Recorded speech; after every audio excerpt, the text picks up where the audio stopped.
E aí André Luiz vai começando o seu processo de recuperação e descobre que tudo que ele estava, ou quase tudo que ele estava agora recebendo, todo aquele cuidado, as visitas, era fruto da intercessão da sua mãe.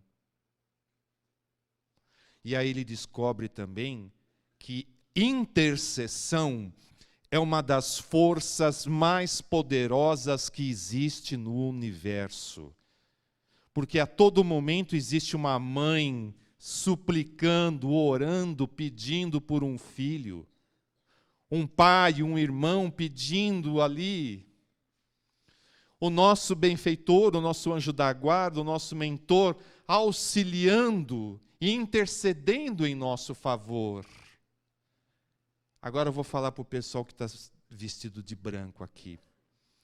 A grande maioria de nós que hoje está abraçando uma tarefa na seara espírita, também nós estamos fazendo isso por intercessão dos nossos benfeitores, junto a Dr. Bezerra.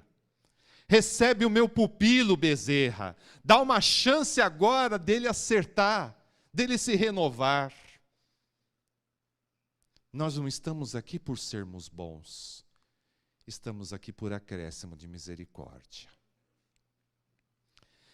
E André Luiz vai então recebendo as orientações de Clarencio, de Dona Laura, né, a mãe de Lísias, vai começando a trabalhar, e ele aprende, né, através de sua mãe, que o trabalho é a maior ferramenta que movimenta as coisas.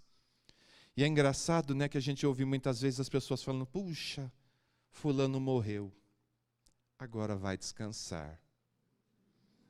Não vai, gente. Não vai continuar nessa situação difícil desse nosso plano material. Mas que vai trabalhar, vai. Porque o trabalho é uma bênção. É uma bênção. E André Luiz não percebe, mas tudo aquilo que vai acontecendo, as pessoas que ele vai ali auxiliando, ali nas enfermarias, estão preparando-o para um momento importantíssimo, que seria o seu reencontro com a sua família aqui na Terra. Até que ele recebe a autorização de voltar. Ele então, né, só falta tocar a música O Portão, do Roberto Carlos, né? Eu parei em frente ao portão.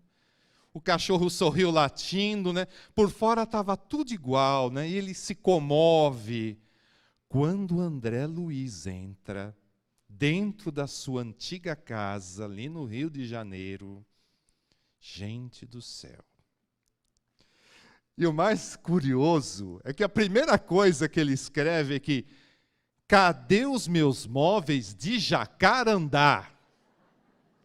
Ele deve ter pago muito caro aquele, porque foi a primeira coisa que ele falou. Quando ele entrou, ele falou, cadê meus móveis de Jacarandá? Não estavam mais lá. Cadê a minha fotografia com a minha mulher e meus filhos no colo, aquela foto já amarelada, desbotada pelo tempo? Não estava lá. Cadê a Zélia? Cadê minha esposa? Estava no andar de cima cuidando do novo marido. Quando o André Luiz percebeu a realidade da sua casa que ele havia deixado, ele entra numa situação de revolta, de angústia, de mágoa. Ele começa a chorar com tanta amargura, igual ele nunca havia chorado quando estava no umbral. Porque aquilo doeu muito. Porque o que ele esperava encontrar, gente? Ele esperava encontrar a viúva lá, vestidinha de preto, num sofazinho, fazendo tricô. Esperava encontrar os filhos ali. Ai, meu pai, que saudade de você. Com exceção de uma filha, os outros nem lembravam mais dele. Então ele passou a tarde, a noite, chorando. Chorando. E aí, no dia seguinte, logo cedo, o ministro Clarencio passa ali, fala, e aí, André? Aí o André põe a mão na cabeça e fala, Clarencio, o que é que eu faço? O que eu faço, Clarencio? E aí, como todo nobre mentor, o Clarencio fala para ele, André, você sabe o que precisa fazer e vai embora. Mentor espiritual é assim, ele vem dar a mensagem. Dona Guiomar sempre fala isso, que os mentores vêm, joga a real, agora é com você. E ele entende o recado. Ele se põe de joelhos e começa a pedir a Deus força, sabedoria, equilíbrio, paz. E aí então ele vai se acalmando, começa a perceber que a sua família não era propriedade dele, que a sua mulher e seus filhos, ele não era dono da sua mulher e dos seus filhos. Somos todos irmãos numa jornada evolutiva. E aí, gente, o que acontece, eu não vou dar spoiler, já dei spoiler demais. Vou deixar para vocês lerem o último capítulo. Mas o que acontece é que ele tira nota 10. Por quê? Porque ele mostrou que ele não era mais aquele homem orgulhoso, egoísta, preconceituoso. Ele era agora um servidor do bem, a serviço do bem.